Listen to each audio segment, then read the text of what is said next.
C'est officiel, enfin il a pris sa décision, Carlos Sainz qui signe donc du côté de chez Williams dès la saison prochaine à partir de 2025. Carlos Sainz sera donc un nouveau pilote Williams et avec un contrat pluriannuel après des mois donc d'incertitude.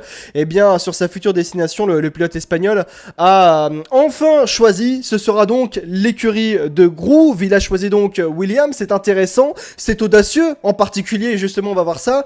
Pourquoi ? Parce que Williams, c'est l'une des pires écuries du plateau, je crois 7ème écurie de la grille, si je me trompe pas, du côté de chez Williams. Ça fait tout de même quand même loin en termes de performance, et pourtant Carlos Sainz a décidé justement de s'engager avec Williams. Alors c'est des mois d'incertitude, il faut le dire et il faut le rappeler. Pourquoi ? Parce que Carlos Sainz un temps était promis, son avenir était promis du côté du projet Sauber Audi. Finalement il a voulu et était même sur le point de s'engager il y a déjà quelques semaines du côté de chez Williams, avant finalement de s'engager dans des négociations très intenses et très sérieuses avec justement Alpine, avec l'arrivée il y a quelques semaines maintenant officiellement de Flavio Briatore. Finalement, dans la finalité, je dis beaucoup de finalement, mais dans la finalité, eh bien c'est Williams qui aura réussi à conquérir le cœur de Carlos Sainz. C'est un choix qui est, il faut le dire tout de même, étonnant, audacieux, parce qu'on parle quand même, je le disais, d'une des pires écuries du plateau à l'heure actuelle en tant que telle,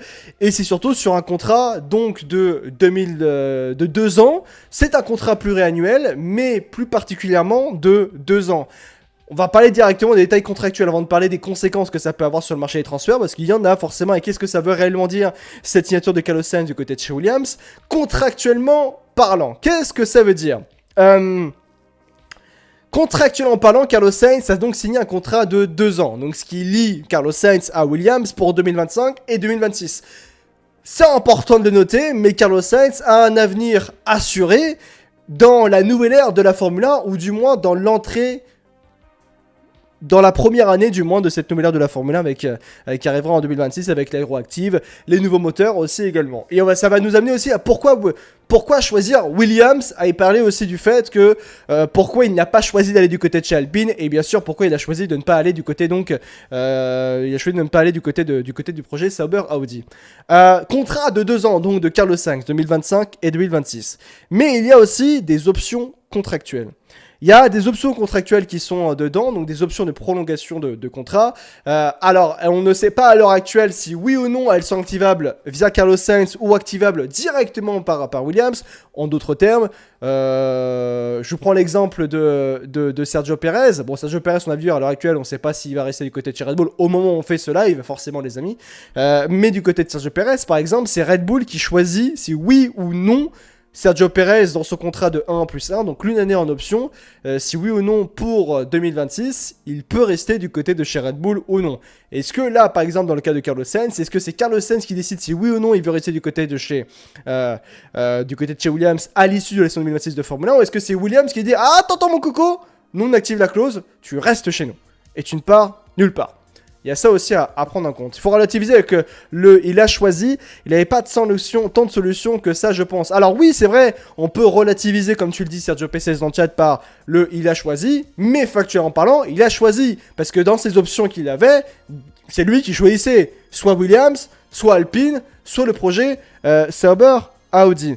Il y a un point qui est extrêmement important et on en avait parlé il y a quelques jours, c'est du point de vue du contrat de Carlos Sainz qui avait été révélé il y a quelques jours par justement F1 Insider, qui est toujours plutôt très bien informé. Je rappelle que F1 Insider, c'est eux, quelques heures avant justement la signature du contrat de Williams, qui avait révélé que Carlos Sainz, durant donc ce Grand Prix de Belgique, avait bien signé et a bien signé du côté de chez Williams. Pour vous dire, ils l'ont annoncé à 10h à peu près, le 27 juillet, donc le samedi, durant donc le Grand Prix de Belgique, qu'il avait bien signé du côté de chez Williams. Mais il y a un point qui est extrêmement important à prendre en compte. Ils ont dit, selon F1 Insider, et c'est une clause qui va être importante à voir si elle est réelle, oui ou non, mais si elle est réelle, cette clause, ça met en grand danger justement Williams au cas où et au niveau des situations. Vous allez comprendre là où je veux en venir. Il a été révélé selon F1 Insider et on vous l'a mis du côté de chez Off-Track que Carlos Sainz avait effectivement bien signé du côté de chez Williams, ça avait été révélé avant et donc maintenant c'est officiel. Mais d'après les informations justement de F1 Insider, Carlos Sainz a également une clause stipulant qu'il pourrait ne pas commencer sa saison 2025 donc de Formule 1 chez Williams si une opportunité se présente à lui chez Mercedes ou Red Bull. En d'autres termes, si entre Max Verstappen et Red Bull Racing, ça continue de s'envenimer, si Red Bull, par exemple Verstappen se dit « Bon, stop, moi je veux aller chez Mercedes, je quitte Red Bull, j'en ai marre de la situation, ça ne me convient plus », comme à l'heure actuelle, Mercedes estime que c'est une chose qui peut arriver et c'est pour ça qu'il y a un énorme retard, on va dire ça ainsi, sur le fait que Mercedes à l'heure actuelle n'a toujours pas de pilote pour l'année prochaine. Eh bien, Mercedes estime que Verstappen peut quitter Red Bull et ils attendent d'accueillir Verstappen du côté de chez Mercedes. Et donc, Carlos Sainz, lui, dans ce contrat avec Williams, aurait une clause qui dirait, bon, si en gros Red Bull me propose un contrat pour 2025 alors que j'ai déjà signé du côté de chez Williams, eh bien j'aurai le droit, contractuellement parlant grâce à cette clause, de m'engager avec Red Bull, même si j'ai déjà un contrat avec Williams. Pour moi, cette clause, elle est réelle, cette clause, parce que on parle quand même de Carlos Sainz, qui est l'un des meilleurs pilotes de la grille. Je suis désolé, mais on est tous d'accord, je pense, dans le chat, pour se dire, Williams, qui est l'une des pires écuries de la grille, a réussi à enrôler l'un des meilleurs pilotes de la grille, Carlos Sainz, qui est quand même pilote de la Scuderia Ferrari, qui a tout de même produit des choses impressionnantes et qui est d'ailleurs un pilote extrêmement impressionnant et qui est l'un des plus gros calibres, il faut le dire, de cette grille de Formule 1. Williams a réussi à enrôler Carlos Sainz Jr., alors que Williams n'est plus une écurie incroyablement forte, incroyablement qui pour moi j'ai pas une grande vision d'avenir vis-à-vis de Williams tout de même. Voilà, exactement, et tu as bien raison de dire, Williams est 9ème au constructeur avec 4 points en 14 courses. Celle qui est derrière Williams, la seule écurie qui est derrière Williams, c'est Sauber qui n'a toujours pas marqué de points. Sauber, Audi d'ailleurs dans le futur. Et ce que je veux dire par là, c'est que Williams pour ça que je dis que pour moi cette clause contractuelle qui serait dans le contrat de Carlos Sainz, pour moi, elle est vraie. C'est seulement une vision, à mon sens, c'est pas une information, et selon moi, en tout cas, je pense qu'elle est vraie. Pourquoi ? Parce que Williams n'est plus une grande écurie, est en délicatesse de performance, et que ils sont obligés de se mettre en position de faiblesse pour pouvoir avoir un pilote de gros calibre. Et pour moi, quand je vois cette clause, je me dis, c'est un peu normal d'avoir fait ça, parce que s'il faut ça pour attirer un pilote comme Carlos Sainz, lui proposer une liberté de pensée, une liberté d'action, voilà, c'est tout à fait logique. Et donc, ouais. Salut, après Williams, ils se battent qu'avec un pilote aussi, là où Haas et Alpine ont 2 pilotes. Ouais, mais tout de même, je pense que même si Williams avait 2 pilotes de même niveau, donc Albon et un autre pilote du même niveau qu'Albon, je pense tout de même pas que Williams se marquera des points, parce qu'il faut compter du point de vue même juste comptable. Vous faites 2 Red Bull, 2 McLaren, 2 Mercedes, 2 aussi également, tu fais 2 Red Bull, 2 Mercedes, 2 Ferrari, 2 McLaren, tu peux faire 2 Aston Martin, tu peux faire aussi 2 Alpine. Ce que je veux dire par là, c'est que même s'il y avait 2 pilotes forts du côté de chez Williams, ça n'aurait pas permis à la Williams, à cette FW48, d'emmener cette W48 avec 2 pilotes dans les points. Bon, tu me diras, oui aussi, une Red Bull et demi. Tu me diras, Jérém, tu as bien raison de le dire. Salut à toi, Jérém, j'espère que tu vas bien. Donc, c'est pour ça que, même cette saison, et même pour l'année prochaine, je n'ai pas le sentiment que Williams sera une écurie qui sera capable d'aller chercher des points. Réellement et régulièrement. Et je pense que Williams, au vu de la situation, restera en 2025, du moins, une écurie qui restera 8ème ou 9ème du plateau. Ce qui nous amène forcément à la question, est-ce que Carlos Sainz, en signant justement du côté de chez Williams, je sais pas s'il a fait le bon choix. je ne sais pas, et c'est difficile de dire si oui ou non Carlos Sainz a réellement fait le bon choix en ayant signé du côté de chez Williams pour 2025. Parce que, bah, il faut être honnête et tout à fait logique. Regardons le présent. Si tu regardes le présent, Williams est la 9e écurie du plateau. C'est Yed qui l'a mis il y a quelques instants. Williams est 9e au constructeur et n'a inscrit que 4 petits points en 14 courses. 4 petits points. La seule écurie qui a marqué moins, qui est derrière Williams, c'est Sauber qui a marqué 0 points, qui est la pire écurie du plateau. Mais tout de même, Williams à l'heure actuelle est l'une des pires écuries du plateau. Même si on nous dit, oui, Williams en 2026, ils auront les moteurs Mercedes qui sont à l'heure actuelle vis-à-vis de la nouvelle ère de la Formule 1 et de la nouvelle ère au niveau des moteurs, en particulier des Formule 1, eh bien Mercedes aura, et à l'heure actuelle en termes de développement, eh bien des moteurs les plus puissants et les plus fiables. Bah, à l'heure actuelle, j'ai du mal à voir justement un tel gain de performance de Williams quand je vois notamment le projet intéressant de Haas qui va être soutenu par un constructeur qui va être Toyota, qui pour moi donne plus de fiabilité vis-à-vis de l'avenir. Et quand je regarde Williams par exemple, alors oui, il y a le recrutement de plusieurs ingénieurs, mais tout de même, on parle de Williams qui est aujourd'hui l'une des pires écuries de la grille de Formule 1. Donc pour 2025, déjà, j'ai du mal à voir Williams marquer des points. Et pour 2026, bon, ok, on peut être confiant par rapport au projet justement des moteurs Mercedes, mais on reste quand même sur la même base d'écurie, Williams, justement. Donc, quand je regarde ça, je me dis, mince quand même, hein, mais tu dis mince, Carlos Sainz passe de la Scuderia Ferrari à Williams, et j'ai même envie de dire, à l'heure actuelle, Carlos Sainz, il faut regarder juste factuellement, Carlos Sainz est nettement plus fort que Williams. Carlos Sainz, c'est un pilote qui, au vu de son talent et au vu de ce qu'il a produit, il mériterait d'être, au vu de ses résultats, d'être du côté de chez Red Bull, Mercedes, ou même peut-être même de rester du côté de chez Ferrari, d'être du côté de chez McLaren, par exemple, ou même, j'ai envie de dire, d'être dans un type de projet façon Aston Martin.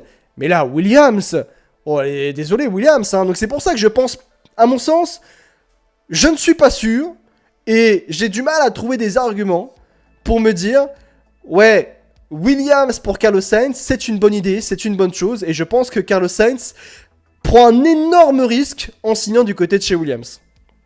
Williams en 7 ans est passé des podiums et a entré régulièrement dans les points, voire même c'est plus difficile. Justement, il peut porter cette écurie, nous dit Jérém dans le chat. Ah oui, c'est vrai, faut être confiant, regarde McLaren début 2023 et l'évolution en un an. Alors, ceux qui me font la comparaison par rapport à McLaren, alors oui, ça peut être un point de comparaison, mais pour moi, c'est pas une bonne... Pour moi, la comparaison est caduque parce qu'on parle de McLaren qui a nettement plus d'infrastructures que Williams. C'est totalement différent, hein, Groove et Walking, hein, on est sur on est totalement différent en termes d'infrastructure et en termes de qualité d'infrastructure. Alors oui, McLaren a été endetté, mais c'est différent là aujourd'hui par rapport à Williams, c'est clairement différent même. Si se fait battre par Albon, il va perdre sa cote et celle de Albon va monter forcément, il nous dit Abeking dans le chat. Après, en 2 ans, soit il surperf et il garde une bonne cote, soit il sous-perf et il met ça sur le dos de la voiture et il va chercher un bon projet en 2027. Sachant qu'il y a potentiellement des clauses de sortie, c'est une possibilité. Bah justement, Williams est en reconstruction, donc c'est plutôt attrayant.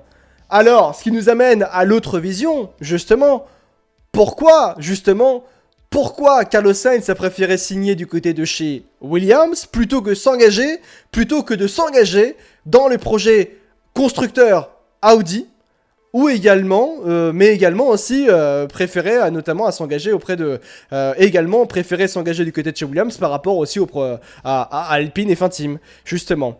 Déjà, si on regarde par rapport au projet Sauber Audi, faut se souvenir que Carlos Sainz était proche de s'engager avec le projet justement Sauber Audi, parce que Audi, si on regarde juste dans les faits, c'est un immense constructeur dans le monde de l'automobile, dans le monde du sport automobile en particulier, quand on regarde les résultats avec les multiples vainqueurs en tant que multiples vainqueurs des 24 heures du Mans, vainqueur également au Dakar, vainqueur dans plein d'autres disciplines du sport automobile, vraiment Audi a une culture du sport auto de la gagne.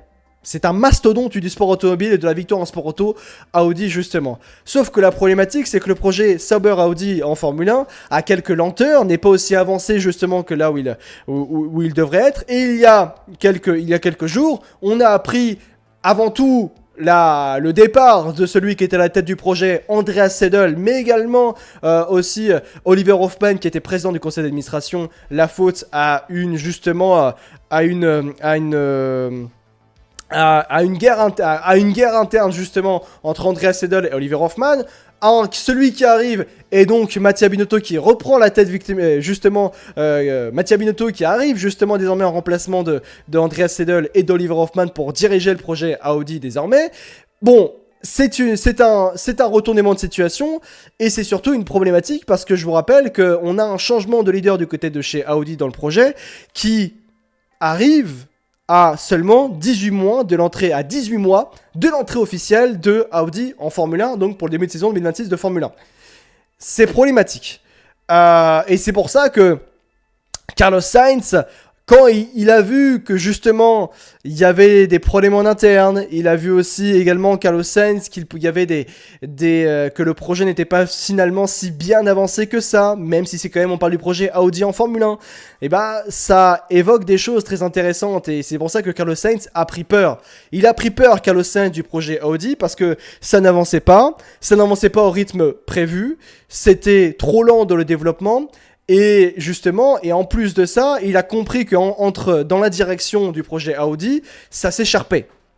Et forcément, en s'écharpant, il y a une lenteur dans le développement du projet. Donc c'est totalement compréhensible de voir justement Carlos Sainz prendre peur du projet Audi, mais également pour signer du côté de chez Williams. Au-delà de tout ça, même du point de vue moteur, faut savoir que Audi, pour entrer en Formule 1 en 2026, en tant que constructeur en Formule 1, ils vont faire leur propre moteur.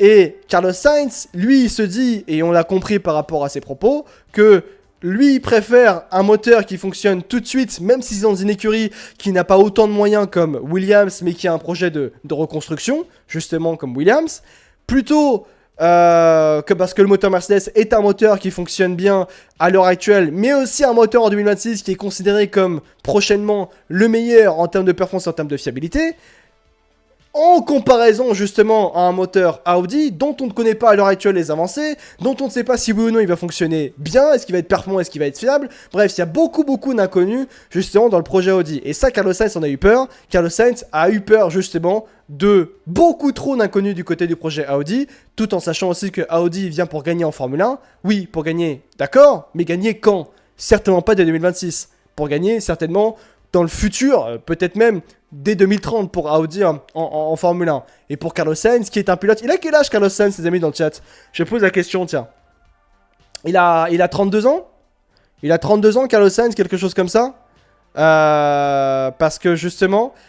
si on regarde effectivement l'âge de Carlos Sainz par rapport à ça, il a 30 ans. Il a une trentaine d'années, Carlos Sainz. Rendez-vous compte que si Audi vient à gagner en 2030 pour Carlos Sainz, c'est une éternité quasiment pour Carlos Sainz. Peut-être que Carlos Sainz n'aura pas justement la patience d'attendre justement que Audi puisse gagner en Formule 1. Parce que déjà, c'est quand même quasiment c'est 5 ans. Carlos Sainz, il va devoir attendre peut-être 5 ans pour que le projet Audi puisse être performant. Il a peut-être pas le temps, justement, Carlos Sainz. Donc voilà pourquoi Carlos Sainz, du moins, n'a pas préféré signer du côté de chez Audi, n'a pas préféré le projet Audi, finalement plutôt que par rapport à Williams.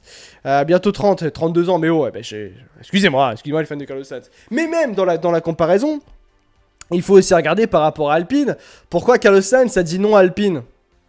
Parce qu'il a vraiment besoin d'explications.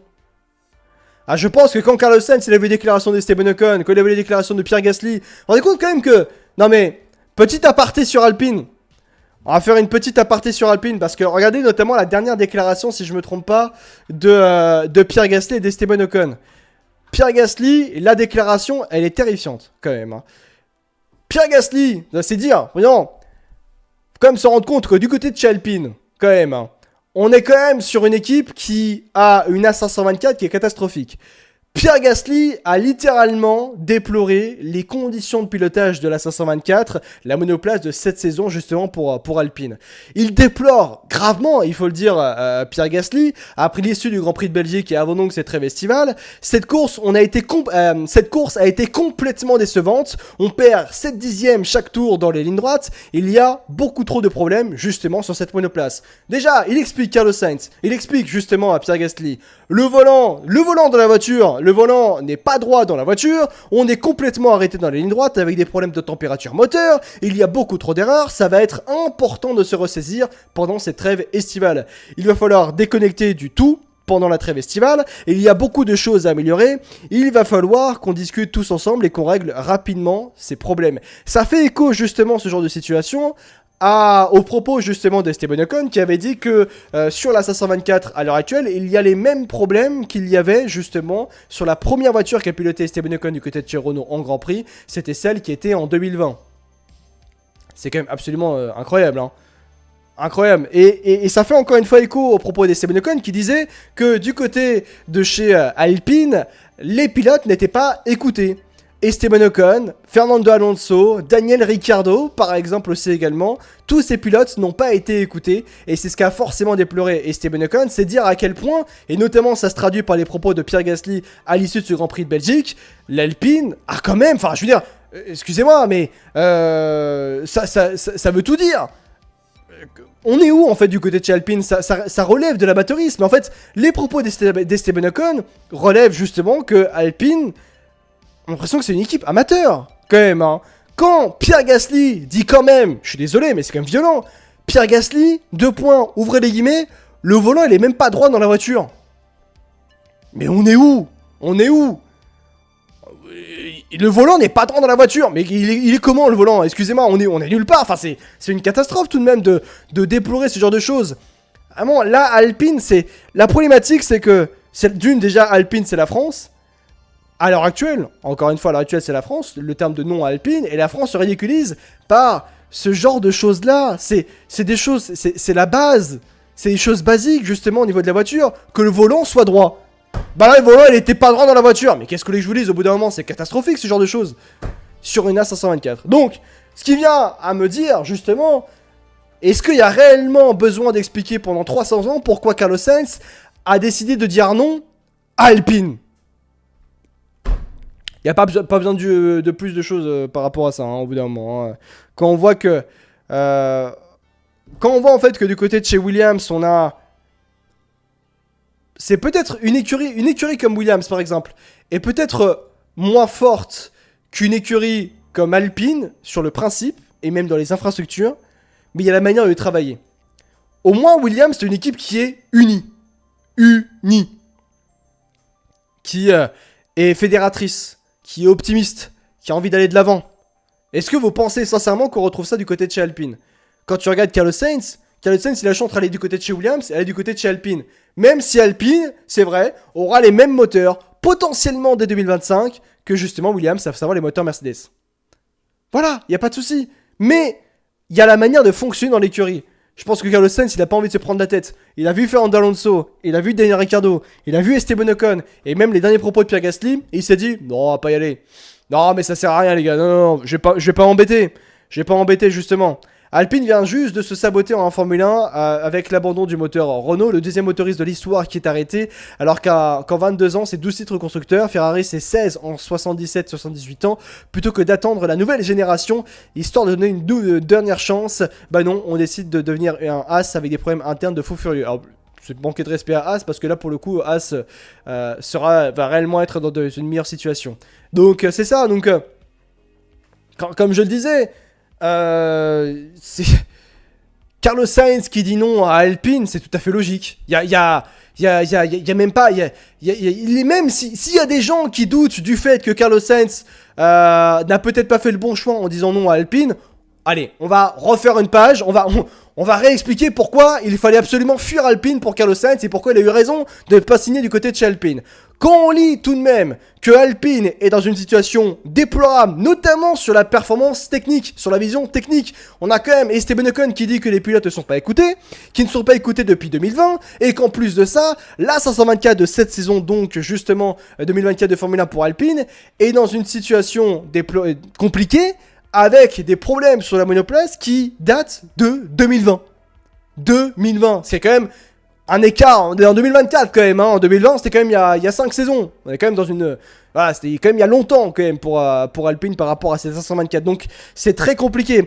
Et je pense que Carlos Sainz aussi a compris et a vu par rapport à Fernando Alonso, par rapport à Daniel Ricciardo, par rapport également aussi à Esteban Ocon, les propos qui sont sortis, il a certainement dû se renseigner auprès de ces pilotes-là, pour lui demander, bon, comment ça se passe du côté de chez Alpine, est-ce que c'est une bonne idée d'aller du côté de cette écurie? Ils ont dû lui dire, n'y va pas, ne te prends pas la tête, n'y va pas, personne nous écoute, et c'est la catastrophe, on atteint du côté de cette écurie. Et bien sûr, pas la terrible instabilité avec les multiples changements de patron et les multiples changements de tête pensante dans l'écurie sur les 21 derniers mois. Il y a eu tellement de nombreux changements dans cette écurie au niveau de la direction, que ce soit direction tout court, mais direction technique, que c'est une instabilité qui ne permet pas justement à Alpine de pouvoir justement évoluer et stagner, et même justement à l'heure actuelle, c'est en train de... Il y a un downfall absolument terrifiant du côté de chez Alpine. Le fait est aussi qu'Alpine arrêtera son moteur Renault, donc ne sera plus un constructeur en Formule 1 en tant que tel, il faut dire ça ainsi. Et le fait est aussi qu'on a quand même une déclaration toute bête, mais que Alpine fait parfois preuve d'amateurisme. Je reprends les propos de Pierre Gasly qui sont pas là, justement. Je reprends les propos de Pierre Gasly, mais... quand même, du côté de chez Alpine, comment vous voulez que Alpine puisse attirer un pilote du calibre de Carlos Sainz quand ça fait un tel preuve d'amateurisme sur des bases? Pierre Gasly, après le Grand Prix de Belgique, dit ouvertement, le volant de la voiture n'est même pas droit. Mais comment tu veux attirer un pilote comme Carlos Sainz quand le pilote actuel, que l'un des pilotes actuels d'Alpine dit ouvertement dans les médias que le volant n'est même pas droit? C'est de l'amateurisme, Et donc forcément, quand tu es Carlos Sainz, et que oui, tu peux entrer en discussion avec Alpine, mais quand tu vois réellement la partie imagée de l'iceberg, tu dis, bon, au bout d'un moment, non, on va arrêter la discussion là, je préfère aller du côté de chez Williams, qui a moins d'infrastructures qu'une écurie comme Alpine, mais qui a tout de même une meilleure façon de travailler, qui est à l'écoute de ses pilotes, qui a un projet fédérateur pour évoluer, même si c'est une petite écurie à l'heure actuelle. Voilà, il faut le dire. Non, c'est terrifiant. Donc, c'est très dur pour aujourd'hui pour Alpine, et même pour ceux qui travaillent du côté de chez Alpine, de voir un pilote comme Carlos Sainz ne pas vouloir aller du côté de chez Alpine, c'est clair. Donc ouais. Et puis même du point de vue, je reviens par rapport à Williams, et je lis un petit peu les propos justement dans un premier temps de James Vowles, qui est patron d'ailleurs de l'écurie Williams, je le rappelle. Le fait que Carlos rejoigne Williams, c'est un message fort des deux parties. Carlos a démontré à maintes reprises qu'il est l'un des pilotes les plus talentueux de la grille, avec un statut de vainqueur de Grand Prix, et cela souligne la trajectoire ascendante que nous suivons. Carlos apporte non seulement de l'expérience et des performances, mais aussi une volonté acharnée d'extraire chaque milliseconde de l'équipe et de la voiture. Le fit est parfait. En gros, ça matche bien entre les deux. Avec Alex et Carlos, nous aurons l'un des duos les plus formidables de la grille, avec une expérience considérable pour nous guider dans la nouvelle réglementation en 2026. Leur foi dans ce projet démontre l'ampleur du travail qui se fait en coulisses. Les gens ne devraient avoir aucun doute sur notre ambition et notre élan, alors que nous poursuivons notre retour à la compétitivité. Alors, et c'est vrai, il faut le dire, mais... Haas et Williams sont plus stables et plus ambitieux que Alpine, ce qui fait aussi la différence, c'est vrai. Et c'est même un point là où je veux en venir par rapport à Williams, et en particulier par rapport au fait d'avoir réussi à prendre tout de même Carlos Sainz. Rendez-vous compte juste, mais je reviens juste sur un truc tout bête, hein, mais quand même, Carlos Sainz a signé du côté de chez Williams. Williams a réussi à signer Carlos Sainz Jr. Je sais pas si on se rend compte quand même à quel point Williams a réussi à empocher le jackpot avec l'un des meilleurs pilotes de la grille, qui est Carlos Sainz Jr. Un pilote de la Scuderia Ferrari, l'écurie la plus historique en Formule 1, a rejoint Williams. Première chose, bravo. Bravo Williams d'avoir fait peut-être l'un des plus gros coups de cette saison 2024 de Formule 1. Alors le plus gros coup, forcément, bien sûr, c'est Lewis Hamilton qui signe chez Ferrari, bien sûr. Et peut-être même, prochainement, Max Verstappen du côté de chez Mercedes s'il vient signer là-bas. Mais, tout de même, c'est que il faut féliciter Williams d'avoir réussi à enrôler Carlos Sainz, d'avoir réussi à montrer un projet qui convenait à un pilote du calibre justement de Carlos Sainz, parce que dans la concurrence de Williams, il y avait tout de même déjà d'une Alpine, qui est aujourd'hui une écurie constructeur en Formule 1, mais qui est en phase de reconstruction, donc bon, c'est pas énorme. Mais, et surtout qui est dans une situation extrêmement compliquée, donc bon, la concurrence n'est pas folle. Mais par contre, Audi Sauber, Williams a réussi à prendre Carlos Sainz dans les derniers instants à Sauber Audi. Ils ont réussi à prendre Carlos Sainz. Ils ont réussi à prendre à Audi, mastodonte de l'automobile et mastodonte dans l'histoire du sport auto par les multiples victoires aux 24 heures du Mans, même aussi au Dakar et dans plein d'autres disciplines, même en rallye aussi également, qui a une histoire incroyable dans le monde du sport automobile et qui a pourtant un projet attrayant. Ils ont réussi à prendre Carlos Sainz, Williams à Audi. Et déjà d'une félicitation à James Vowles, patron de l'écurie justement Williams, pour avoir fait peut-être son plus gros coup en tant que nouveau, d'ailleurs patron d'écurie après avoir été du côté de chez Mercedes, nouveau patron donc, du côté de chez Williams. C'est peut-être l'un des plus gros coups même dans l'histoire de l'écurie Williams, il faut le dire. Et ça prouve justement que Williams a peut-être que ça prouve justement, cette signature du Carlos Sainz du côté de chez Williams, que Williams a peut-être un projet réellement très attrayant et très ambitieux et qui a réellement un plan clair pour ramener Williams sur le devant de la scène et ramener Williams dans potentiellement des courses au podium, dans la course au podium, dans la course aux victoires en Grand Prix et pour rêver peut-être à une course au titre de champion du monde. Est-ce que Williams y arrivera au titre de champion du monde? Je ne sais pas, mais du moins cette signature de Carlos Sainz prouve justement l'ambition qu'a Williams de retourner sur le devant de la scène, justement.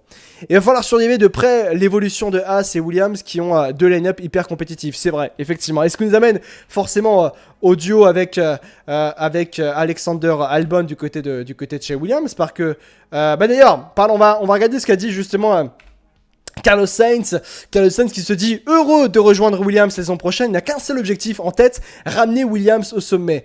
Je suis très heureux d'annoncer que je rejoindrai Williams à partir de 2025. Ce n'est pas un secret c'est un secret pour personne que le marché de pilotes cette année a été exceptionnellement complexe pour diverses raisons et qu'il m'a fallu du temps pour annoncer ma décision. Je suis extrêmement fier de rejoindre une équipe aussi historique et performante où nombre de mes héros d'enfance sont pilotés dans le passé et ont marqué notre sport de leur empreinte, notamment bien sûr Nigel Mansell par exemple qui a prononcé du côté de chez Williams, qui était chez Williams, Alain Prost aussi également, Ayrton Senna aussi également est passé du côté de chez Williams.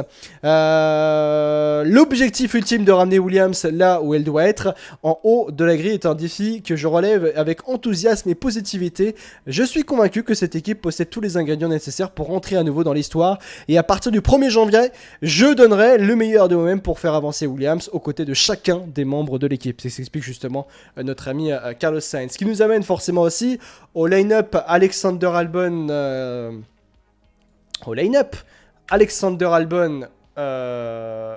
Carlos Sainz. Williams en 2025 aura Alexander Albon et Carlos Sainz. Certainement l'un des meilleurs line-up de la grille 2025 de Formule 1. Et ce qui est pour moi d'ailleurs, il faut le dire, un line-up digne de Top Team. On pourrait retrouver facilement et aisément ce line-up, ces deux pilotes ensemble, par exemple associés chez Mercedes, même Mercedes, Red Bull par exemple, parce que ce line-up est absolument puissant, fort. Et un line-up d'expérience. Parce que je trouve que là, quand même, Williams a un line-up. Je trouve que Williams a un line-up digne de Top Team et un line-up qui est peut-être même trop forte pour Williams d'une certaine manière. Williams, je trouve qu'ils ont un line-up trop fort pour leur écurie en tant que telle. C'est pas manquer de respect à Williams en voyant justement Williams où ils en sont à l'heure actuelle dans la grille. C'est la 9e force du plateau, l'une des pires écuries de la grille à l'heure actuelle en termes de performance. Et pourtant, ils ont un line-up de qualité pour 2025 absolument incroyable et formidable. Ça montre justement bien sûr l'ambition qu'a Williams vis-à-vis de son avenir en Formule 1, mais également juste d'une manière individuelle. Les individualités associées, donc celle de Carlos Sainz associée à celle de Alexander Albon, deux pilotes intelligents, puissants, excellents metteurs au point, avec une expérience absolument forte à apporter de manière associée à Williams, au-delà même de la performance, c'est de la manière justement de faire évoluer l'écurie d'une manière plus rapide et d'une manière plus intéressante que justement d'avoir un line-up Alexander Albon et Logan Sargent qui malheureusement n'est pas assez bon pour rester en Formule 1, du moins dans un premier temps du côté de chez Williams, et même pour faire évoluer l'écurie en tant que telle, c'est très compliqué pour Logan Sargent, puisqu'il n'a pas cette expérience pour faire évoluer une écurie. Et je pense qu'il n'a pas les capacités de faire évoluer l'écurie aussi, Logan Sargent, malheureusement pour lui. Mais là, quand tu as un Carlos Sainz et un Alexander Albon, tu peux faire évoluer l'écurie, tu peux montrer tes ambitions, tu envoies un message fort justement à toute la grille en disant « Regarde le line-up qu'on a », et ça montre et ça prouve justement le projet qu'on a, et que notre projet est audacieux, est ambitieux, et surtout réaliste, et qu'on croit qu'on peut le réaliser.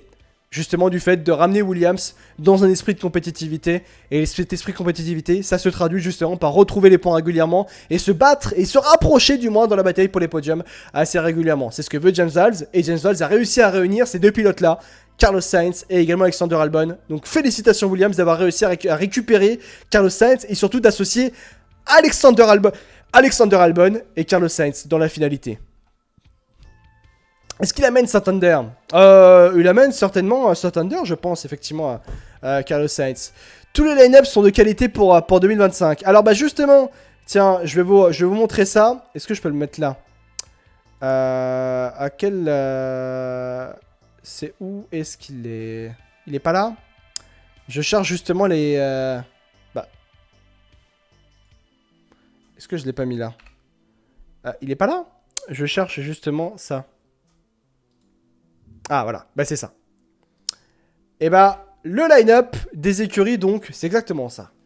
Pour 2025, si on fait un petit récapitulatif des line-up donc pour 2025, on connaît déjà la grande majorité.